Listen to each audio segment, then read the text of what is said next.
Hi friends, welcome back our YouTube channel Mathews curry world.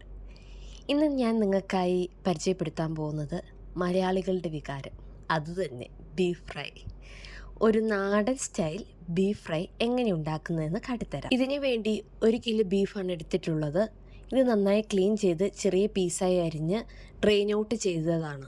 ഇതിനാവശ്യമായി ഒരു 4 സവോള നീളത്തിൽ അരിഞ്ഞത്, വെളുത്തുള്ളി 12 എണ്ണം നീളത്തിൽ അരിഞ്ഞത്, ഒരു മീഡിയം സൈസ് ഇഞ്ചി നീളത്തിൽ അരിഞ്ഞത്, കറിവേപ്പില 3 തണ്ട്.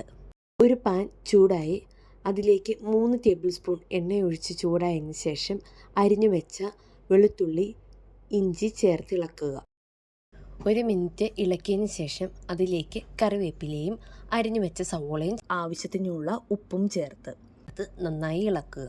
സവോള നന്നായി ഇളക്കി അത് ഗോൾഡൻ കളർ ആകുന്നതിന് മുമ്പ് നമുക്ക് പൊടികൾ ഇട്ട് കൊടുക്കാം.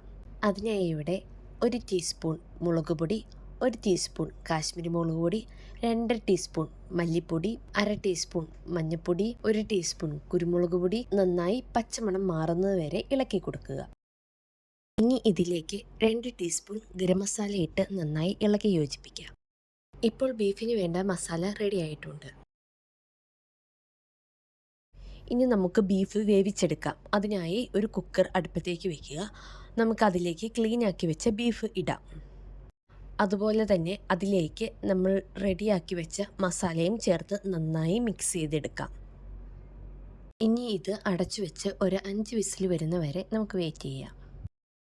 ഇപ്പോൾ ഇതിന് 5 വിസിൽ വന്നിട്ടുണ്ട്. നമുക്കിത് തുറന്ന് ഇത് വെന്തോ എന്ന് നോക്കാം. ഒരു 70-80% വെന്താൽ മതി. ബാലൻസ് നമ്മൾ വെള്ളം പറ്റിക്കുമ്പോൾ അത് സാവകാശം വെന്ത് വരും.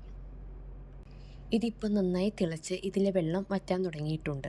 ഈ സമയത്ത് ഇതിലെ ഉപ്പ് നമുക്ക് ചെക്ക് ചെയ്ത് നോക്കാം. വേണമെങ്കിൽ ആവശ്യത്തിന് ഉപ്പ് ചേർത്ത് കൊടുക്കാം. എനിക്കിവിടെ ഇച്ചിരി ഉപ്പ് കുറവുണ്ട്, അതുകൊണ്ട് ഞാൻ കുറച്ച് ഉപ്പ് ആഡ് ചെയ്യുന്നുണ്ട്.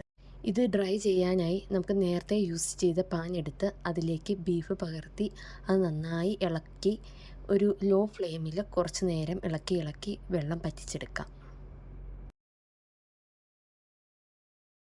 ഇപ്പോൾ ഇതിലെ വെള്ളം ഏകദേശം പറ്റി വരുന്നുണ്ട്. ഇതിലേക്ക് നമുക്ക് ഫ്രഷായ കറിവേപ്പിലയും കുറച്ച് ഗരം മസാലയും ആഡ് ചെയ്ത് നന്നായി ഇളക്കി യോജിപ്പിച്ചെടുക്കാം.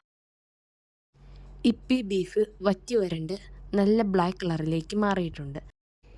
ഇനി ഈ ഡിഷ് നമുക്കൊരു സെർവിങ് ബോളിലേക്ക് മാറ്റാം.